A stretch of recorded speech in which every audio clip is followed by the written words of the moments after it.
9일입니다. 국내 금융시장 동향입니다. 주식시장의 경우 코스피는 글로벌 AI 반도체 모멘텀, 5월 수출 실적 호조 등으로 상승 추세가 지속되며 어제 같은 경우 8,788포인트로 또 역대 최고치를 경신하면서 마감을 했습니다. 이러한 상승세에 힘입어 두 번째 작은 글씨에서 보시면 우리나라가 글로벌 증시에서 시가총액 1조 달러 이상 기업을 2개 이상 보유한 미국 빼고는 유일한 국가가 되었습니다. 참고로 우리 기업들의 주주 환원 추이를 말씀드리면 첫 번째 자사주 소각의 경우 25년에는 21.4조 원을 소각했는데 금년에는 불과 4개월 만에 작년 실적의 2배에 맞먹는 42.3조 원이 소각이 됐습니다.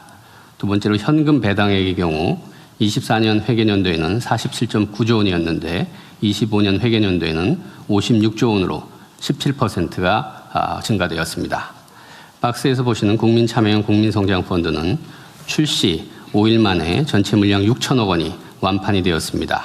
서민 가입자 비중은 우선 배정 물량을 크게 상회하는 인원 기준으로는 39%, 금액 기준으로는 35% 수준으로 판매가 되었습니다.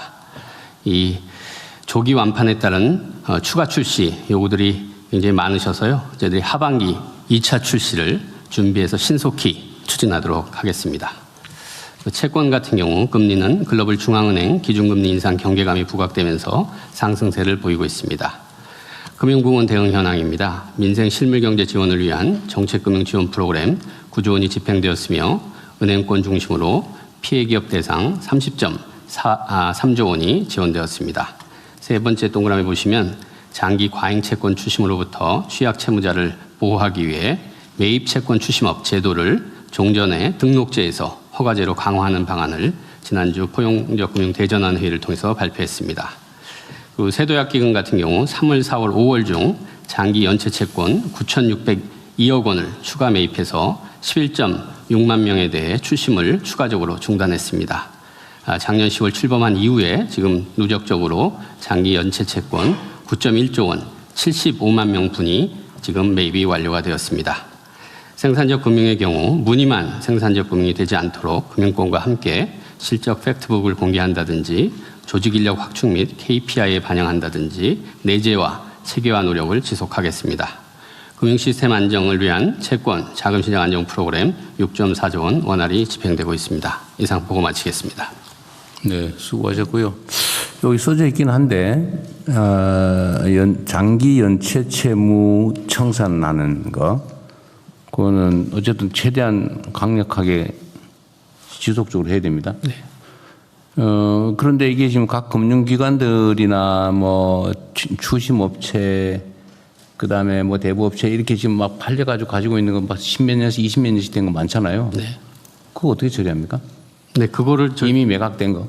7년 이상 5천만 원 이하는 저희들이 다 뽑아봤습니다. 네. 그래서 얼마씩 갖고 있는지를 다 그 업권별로 파악을 했고요. 그래서 업권별이랑 하고 있는데 지금 사실 제일 진도가 안 나가는 범위 대부업체입니다. 말씀하신 대로 원래 채권자가 아니라 몇 번 걸쳐서 마지막 단계로 간 건데 여긴 자기들이 그걸 돈 주고 샀다고 그러기 때문에 가격이라든지 이런 부분에 있어서 지금 잘 안 되는데 그게 시장에서 거래되는 금액이 지금 이제 마지막 단계 대부업체까지 간 경우에는 대개 원금의 1, 2% 선 아니에요? 실제 거래되는 그 가격이? 근데 이게 한 건 한 건이 아니라 한 건이 그러니까 묶어서 전체로. 네, 묶어서 하다 보면 저희들이 이제 이번에 7년 이상 장기 연체 채권 5%로 매입을 해주는 거거든요. 5%로. 5%면 상당히 꽤 비싸게 싸준 건데. 근데 지금 대부업체들이 가 있는 거는 되게 막 10년, 20년씩 막 넘은 거잖아요. 전에 넘겨놓은 거. 그걸 계속 연장을 해가지고 지금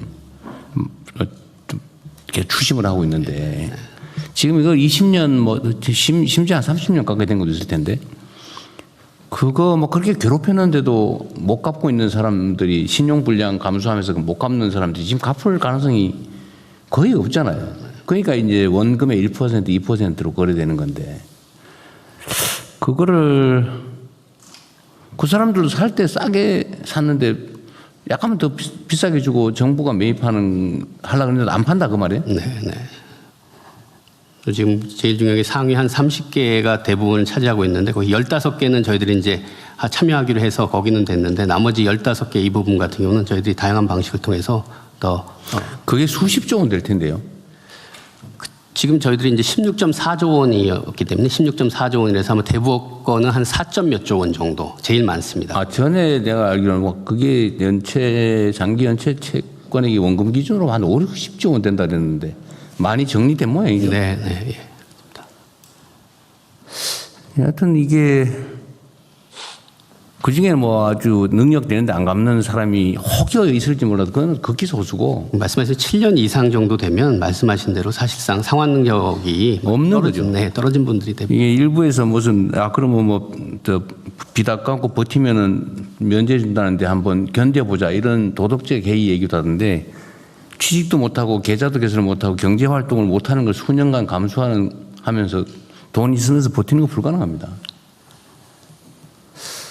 그 대통령께서 말씀 주셔갖고 지금 특히 이제 은행권이라든지 제도권 금융 같은 경우는 5년 이상 특수 채권 같은 경우는 자기들이 이 7년이 안 됐는데도 소각하는 그런 움직임들도 있고요. 좀 분위기들이 조금 바뀌고 있습니다. 그러면은 저기 금융위 소관인지 아닌지 모르겠는데, 그러니까 이게 제가 그 하나 가지고 있는데 며칠 전에 그 기사를 보니까 일가족이 뭐 자살했다면서요.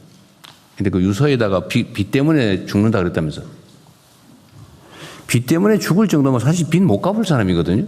가족들 끌어안고 죽을 정도면.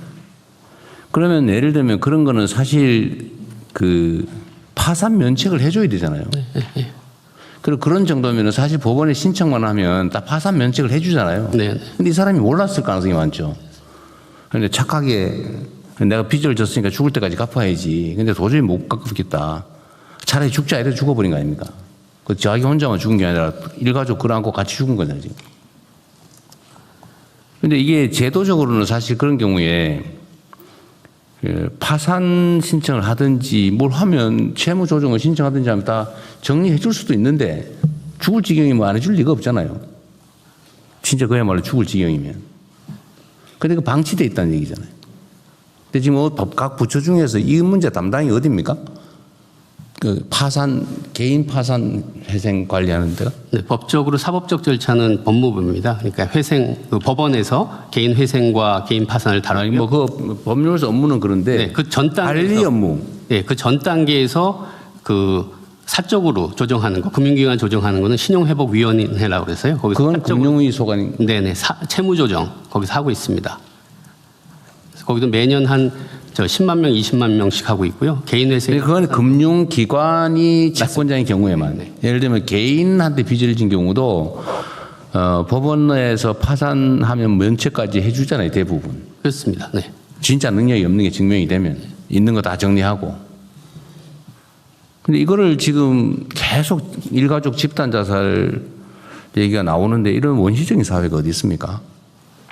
이거는 뭐 특별한 뭐 기구를 만들든지 뭐 조사를 하든지 해서라도 이거 좀 찾아내야 되는 거 아니에요? 빚쟁이 빚 때문에 죽는다 이런 소리는 안 나오게. 왜 죽습니까? 죽기는. 그것도 자기만 죽는 것도 아니고 일가족이. 그 지금 내가 보니까 방치되어 있는 것 같네 보니까 이런 경우. 금융기관 채권, 장기 연체 채권은 어쨌든 체계적으로 관리를 하는데 그게 아니고 개인 부채 뭐 등등에 대해서는 어딘가가 체계적으로 조사하고 관리해야 될 거 아닙니까? 이거 엄청난 사회적인 문제인데. 이거는 우리 총리께서 한번 챙겨보실래요? 시스템을 좀 만들든지. 현실적으로는 금융위하고 해야 될 것 같은데 금융위하고 상의를 좀 해서 안을 짜보겠습니다. 이게 개인 채무 이제 뭐 자살하고 뭐 이렇게 막 극단적으로 몰리는 경우는 금융기관 부채보다는 개인 부채일 가능성이 많죠. 그래서 이제 보통 보면 그 신용회복위원회에 오면 신용회복위원회에서 봐갖고 여기서 할 수 있으면 여기서 하고 그게 이제 말씀하시는 개인 채무라든지 저쪽으로 가는 게 더 효과적이다 싶으면은 저쪽으로 연계를 좀 하고 있습니다. 그리고 이게 실제로 지금 총리께서 맡고 계신 그 자살 연구한 돼 있죠. 네, 자살 문제와도 관련이 있는데 사실 이런 유행이 많거든요. 자살하는 이유가 여러 가지가 있는데 그 중에 빚쟁이 얘기가 상당히 많아 우리 사회에는. 그렇습니다. 너무 가혹해서 그러거든요 이게. 세상에 어느 나라에서 빚 때문에 죽는다 그럽니까? 그건 법원에 신청해서 탕감하면 되는데 면책하고 파산하고 면책하면 되잖아요. 근데 이걸 매우 부도덕한 행위로 나쁜 행위로 자 공격하고 뭐 부도덕하다 그러고 하니까 그냥 끙끙거리다가 죽어버리는 거예요. 이건 비정상이라니까요. 그래서 이거를 뭐 예를 들면 그냥 드림센터처럼 우리가 그런 거 하지 않습니까? 이 먹는 거 굶어가지고 배고파서 죄 짓고 남의 물건 훔쳐서 감옥 가고 그런 거 하지 말자. 그러니까 그건 아무나 주자 그냥. 전국이 수백 개 만들고 있잖아요. 그것처럼 이 빚에 쪼들려가지고 못 살겠다 싶으면 그 신고하면 해결해 주는 그런 뭐 기구를 만들든지 뭐 그런 거 좀 했으면 좋겠어요. 일단 빨리 한번 좀 방안과 현재 상태를 좀 더 점검해 본 이후에 말씀드리겠습니다. 그러십시오. 예. 사중간에 이게 우리나라는 죽는 사람이 너무 많아요. 사고로 죽고 교통사고로 죽고 산재로 죽고 자살하고 물에 빠져 죽고 여름에 재난 문제도 행안부 소관이긴 할 텐데 하여튼 전에 말씀드린 대로요. 맨날 빠진 자리에서 빠져 죽거든요. 네네. 어쨌든 거기는 인력을 뭐 추가 배치하든지 몇 달간 아예 사람을 많이 고용해서 하든지. 네, 그 추가 조치 취했습니다. 근데 며칠 전에 또 뭐 다슬기 죽다 죽었다고 그러던데. 며칠 또 있었습니까? 네. 뭐 완전히 없앨 수는 없는데 어쨌든 이번엔 여름이 좀 더위가 빨리 와가지고 물에 들어가서 예. 빠져 죽은 사람 1명, 다슬기 짚다 죽은 사람 1명 내가 보고서에서 봤거든요. 어쨌든 사람들의 죽음에 대해서 우리가 좀 더 관심 가지고 좀 체계적으로 대응하면 좋겠어요. 각 부처에서 각각의 소관 업무에 대해서. 네, 복지부로 넘어가죠. 네, 복지부 장관입니다. 민생복지반 보고 드리겠습니다. 생계위기 및 의료제품 수급 동향입니다. 생계위기 상담 그리고 긴급복지 신청 건수는 최근 12주간 증가하는 동향은 없으며 계속 모니터링하겠습니다. 의료제품은 원료에 대한 우선 공급을 통해서 수급 상황은 안정세를 유지하고 있습니다. 대응 방안입니다. 독거노인, 노숙인, 쪽방 주민 등 여름철 취약계층을 중심으로 시설 점검, 안부 확인, 냉방 물품 및 냉방비 지원 등 폭염 특보별 맞춤형 대응 조치를 추진하겠습니다. 복지 위기 가구, 고독사 위험군, 조선 다문화 1인 가구 등 위기 취약 가구를 집중 발굴해서 상담 지원 등을 적극적으로 연계하고 있습니다. 생계 지원은 11만 7천여 건, 의료 지원은 1만 8천여 건 등 총 18만여 건의 긴급복지 지원을 하였고 조선 다문화 1인 가구 등 위기 가구에 대해서도 가족센터 및 지역 유관기관과의 연계 협력을 통해서 지원을 하고 있습니다. 5월 18일부터 그냥 드림을 본 사업으로 전환하였습니다. 현재 158개 시군구와 280개소가 운영을 하고 있습니다. 신규로 설치된 사업장이 원활하게 조기 정착될 수 있도록 현장 점검을 실시하고 있습니다. 신청주의 문제점을 개선하기 위해서 지난주 국무회의에서 시행령 개정으로 의결된 기초연금 수급 간주 신청 제도를 추진하겠습니다. 기초연금 탈락자나 수급권을 상실한 경우 수급 희망 이력 관리를 신청하신 분에 대해서는 정기 조사를 통해서 수급 가능성이 확인되면 기초연금을 신청한 것으로 간주하여 추가적인 서류 제출 없이 지원을 추진하겠습니다.